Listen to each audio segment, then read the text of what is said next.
السلام عليكم ورحمة الله بسم الله والحمد لله والصلاة والسلام على رسول الله وعلى آله وصحبه ومن والاه ربي شرح لي صدري ويسر لي أمري واحلل عقدة من لساني يفقهوا قولي.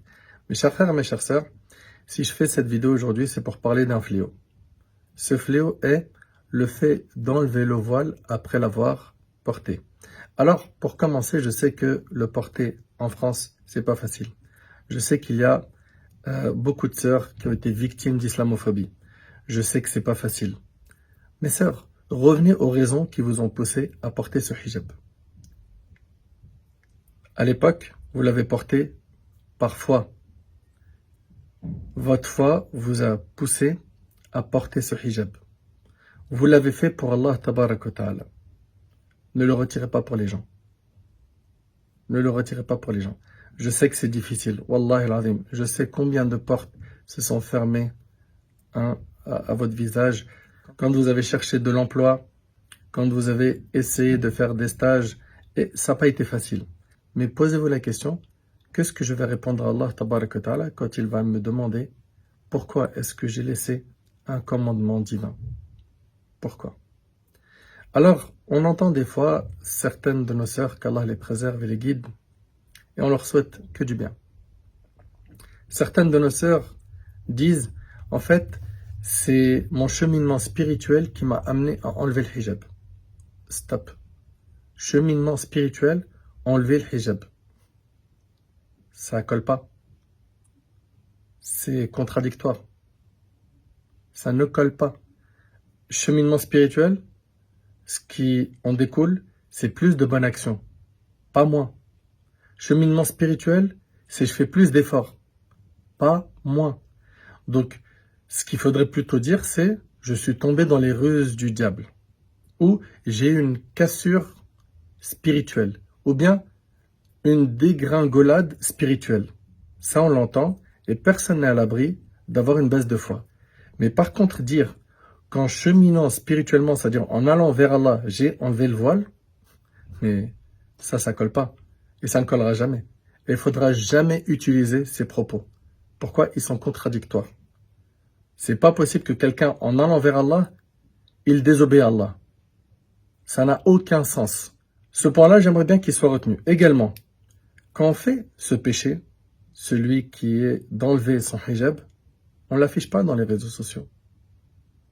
On ne l'affiche pas.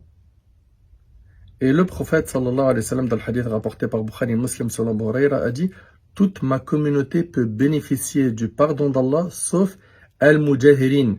C'est ceux qui pêchent en public. Et effectivement, lorsqu'une femme enlève son hijab et qu'elle s'affiche dans les réseaux sociaux en montrant ses cheveux, elle a fait un péché en public. Et je répète le hadith, le prophète sallallahu alayhi wa sallam a dit « Toute ma communauté peut bénéficier du pardon d'Allah, sauf ceux qui pêchent en public. » Et pour ceux et celles qui veulent avoir des arguments sur l'obligation du voile, j'ai 2 vidéos à ce sujet. Vous pourrez écouter les arguments qui sont très détaillés. Ok? Ça a toujours été l'opinion de tous nos ulama depuis 14 siècles. Et là, dernièrement, on commence à entendre des opinions qui n'ont jamais été propagées dans le passé. Donc, enlever le hijab, c'est une ruse du diable, c'est pas un cheminement spirituel. Deuxièmement, quand on fait le péché, on l'affiche pas. Troisièmement, sachez que le péché peut être multiplié. Quand il est fait dans certains endroits, à certains moments, par certaines personnes. Certains endroits comme à la Kaaba. Dans certains moments comme les mois sacrés. Et également par certaines personnes comme les personnes qui sont prises par les gens pour modèles. Allah tabarak wa ta'ala, il a parlé aux femmes du prophète sallam qui sont des modèles. Et il a dit azza wa jal, Ya nisa an-nabi, man ya'ti minkunna bifahisha, bifahishatin mubayyina, yudha'af laha al-'adhabu dhi'fayn. Aux femmes du prophète, celle d'entre vous qui se permettra une turpitude prouvée, le châtiment lui sera doublé. Pourquoi? Parce que les femmes du prophète sallam sont des modèles.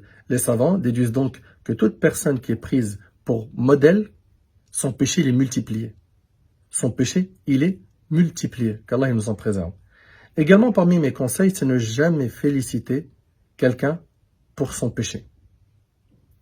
Mais qui fait ça? Oui, il y en a. Tu vois par exemple telle sœur qui enlève son hijab et les gens lui disent bravo pour avoir enlevé ton voile. Bravo pour avoir enlevé ton voile? Vous savez, je ne vais pas passer par 4 chemins. Lisez dans les livres de spiritualité.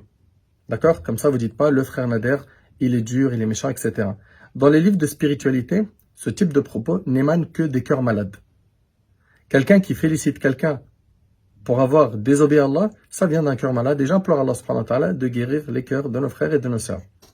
Également, et ça c'est le dernier point, comprenez que derrière tout cela, il y a un nouveau message qu'on veut faire passer.